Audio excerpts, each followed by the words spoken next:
Supreme court ने उत्तर प्रदेश के साबिक एमपी अतीक अहमद के पुलिस तहवील में हुए कत्ल मामले के सिलसिले में उत्तर प्रदेश की हुकूमत से सवाल किया है कि अतीक अहमद और उनके भाई अशरफ अहमद को हॉस्पिटल रास क्यों नहीं ले जाया गया। आला अदालत का ये कहना था कि उन्हें मुलजिमीन को क्यों हॉस्पिटल के बाहर परेड कराई गई। वाज़ेह रहे कि 15 अप्रैल को अतीक अहमद और इनके भाई अशरफ अहमद को पुलिस की तहवील में हॉस्पिटल के पास गोली मार दी गई थी। अदालत का कहना था कि हमने टीवी पर देखा है कि उन्हें पुलिस की गाड़ी में ले जाया गया, क्यों उन्हें एम्बुलेंस में नहीं ले जाया गया। उधर हुकूमत का यह कहना था कि अदालत के हुक्म पर ही मेडिकल टेस्ट के लिए दोनों मुलजिमीन को हॉस्पिटल ले जाया गया था।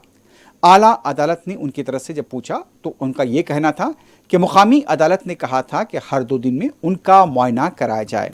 दूसरी तरफ सुप्रीम कोर्ट ने उत्तर प्रदेश की हुकूमत से अतीक अहमद और उनके भाई अशरफ की पुलिस तहवील में हुए कत्ल से मुताल्लिक रिपोर्ट दाखिल करने की हिदायत दी है।